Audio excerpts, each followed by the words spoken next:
जय श्री कृष्ण। यह वीडियो मैं गीता ओलंपियाड 2025 के लिए बना रही हूँ। आज मैं गीता जी के तृतीय अध्याय का पाठ करूँगी। जय श्री कृष्ण। ओम श्री परमात्मने नमः। अथ तृतीयोऽध्यायः।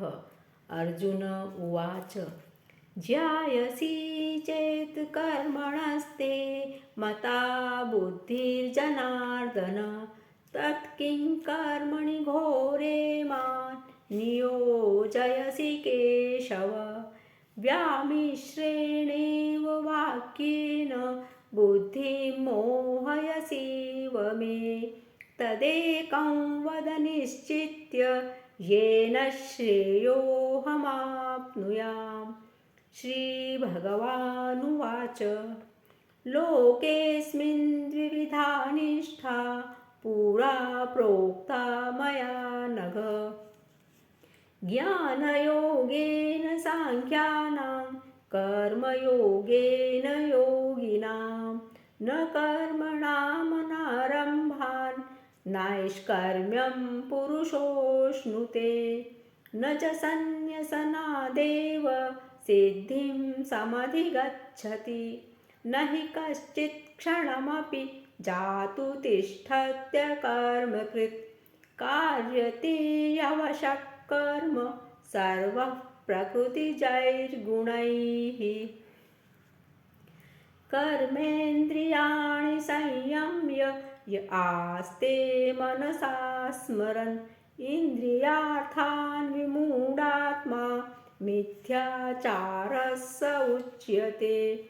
यस्त्विन्द्रियाणि मनसा नियम्यारभतेऽर्जुन कर्मेन्द्रियैः कर्मयोगम् असक्तः स विशिष्यते। नियतं कुरु कर्म त्वं कर्म ज्यायो यकर्मणः शरीरयात्रापि च ते न प्रसिद्धयेद कर्मणः।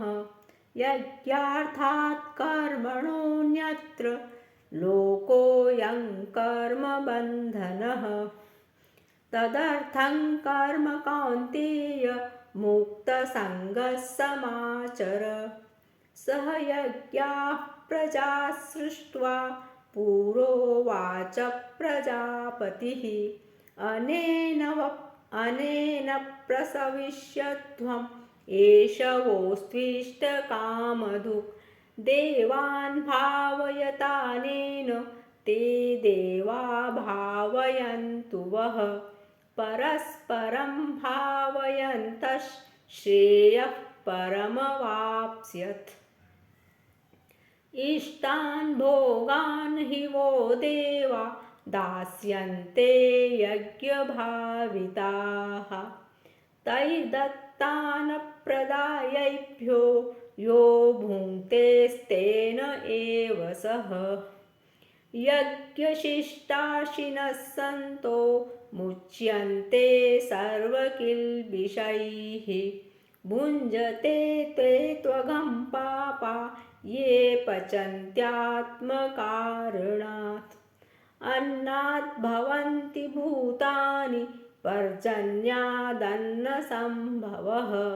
यज्ञात् भवति पर्जन्यो यज्ञः कर्मसमुद्भवः। कर्म ब्रह्मोद्भवं वेत्ति ब्रह्माक्षरसमुद्भवं तस्मात् सर्वगतं ब्रह्म नित्यं यज्ञे प्रतिष्ठितम्।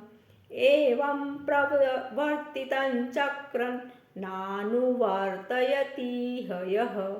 अघायुरिन्द्रियारामो मोघं पार्थ स जीवति। यस्त्वात्मरतिरेव स्यात् आत्मतृप्तश्च मानवः। आत्मन्येव च सन्तुष्टस्तस्य कार्यं न विद्यते। नैव तस्य कृतेनार्थो नाकृते नेह कश्चन न चास्य सर्वभूतेषु कश्चिदर्थव्यपाश्रयः। तस्मादसक्तः सततं कार्यं कर्म समाचर असक्तो ह्यचरन् कर्म परमाप्नोति पुरुषः कर्मणैव संसिद्धिम् आस्थिता जनकादयः लोकसङ्ग्रहमेवापि सम्पश्यन् कर्तुमर्हसि यद्यदाचरति श्रेष्ठस्तत्तदेवेतरो जनः स यत्प्रमाणं कुरुते लोकस्तदनुवर्तते न मे पार्थास्ति कर्तव्यं त्रिषु लोकेषु किञ्चन नानवाप्तमवाप्तव्यं वर्त एव च कर्मणि यदि ह्यहन्न वर्तेयन् जातु कर्मण्यतन्द्रितः मम वर्त्मानुवर्तन्ते मनुष्याः पार्थ सर्वशः उत्सीदेयुरिमे लोका न कुर्यां कर्म चेदहं शङ्करस्य च कर्ता स्याम् उपहन्यामीमां प्रजाः सक्ताः कर्मण्यविद्वांसो यथा कुर्वन्ति भारत कुर्याद्विद्वांस्तथा सक्तश्चिकीर्षु लोकसङ्ग्रहं न बुद्धिभेदं जनयेत् अज्ञानां कर्मसङ्गिनाम् जोषयेत् सर्वकर्माणि विद्वान् युक्तः समाचरन् प्रकृते क्रियमाणानि गुणैः कर्माणि सर्वशः अहङ्कारविमूढात्मा कर्ताहमिति मन्यते तत्त्ववित्तु महाबाहो गुणकर्मविभागयोः गुणागुणेषु वर्तन्त इति मत्वा न सज्जते प्रकृतेर्गुणसम्मूढाः सज्जन्ते गुणकर्मसु तान् कृत्स्नविदो मन्दान् कृत्स्नविन्न विचालयेत् मयि सर्वाणि कर्माणि सन्न्यस्याध्यात्मचेतसा निराशीर्निर्ममो भूत्वा युध्यस्व विगतज्वरः ये मे मतमिदं नित्यम् अनुतिष्ठन्ति मानवाः श्रद्धावन्तो न सूयन्तो मुच्यन्ते तेऽपि कर्मभिः ये त्वेदभ्यसूयन्तो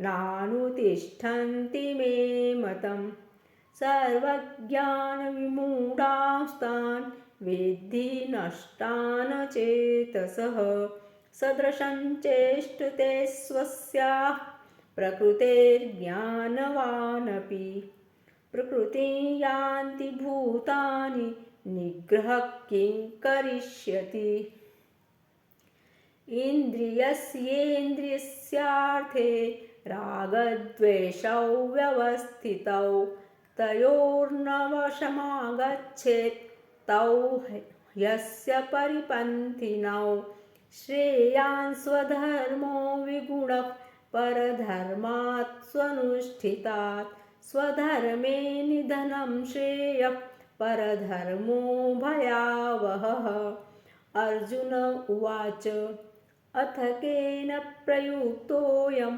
पापं चरति पूरुषः अनिच्छन्नपि वार्ष्णेय बलादीव नियोजितः श्रीभगवानुवाच काम एष क्रोध एष रजो गुणसमुद्भवः महाशनो महापाप्मा विद्येनमिह वैरिणं धूमेनाव्रियते वह्निर्यथादर्शो मलेन च यथोल्बेनावृतो गर्भस्तथा तेनेदमावृतम् आवृतं ज्ञानमेतेन ज्ञानिनो नित्यवैरिणा कामरूपेण कौन्तेय दुष्पूरेणानलेन च इन्द्रियाणि मनोबुद्धिर्यस्याधिष्ठानमुच्यते एतैर्विमोहयत् येष ज्ञानमावृत्य देहिनं तस्मात् त्वमिन्द्रियाण्यादौ नियम्य भरतर्षभ पाप्मानं प्रजह्येनं ज्ञानविज्ञाननाशनम् इन्द्रियाणि पराण्याहुः इन्द्रियेभ्यः परं मनः मनसस्तु परा बुद्धिः यो बुद्धेः परतस्तु सः एवं बुद्धेः परं बुद्ध्वा संस्तभ्यात्मानमात्मना जहि शत्रुं महाबाहो कामरूपं दुरासदम् ॐ तत्सदिति श्रीमद्भगवद्गीतासु उपनिषत्सु ब्रह्मविद्यायां योगशास्त्रे श्रीकृष्णार्जुनसंवादे कर्मयोगो नाम तृतीयोऽध्यायः। ॐ श्रीकृष्णार्पणमस्तु। जय श्री कृष्ण।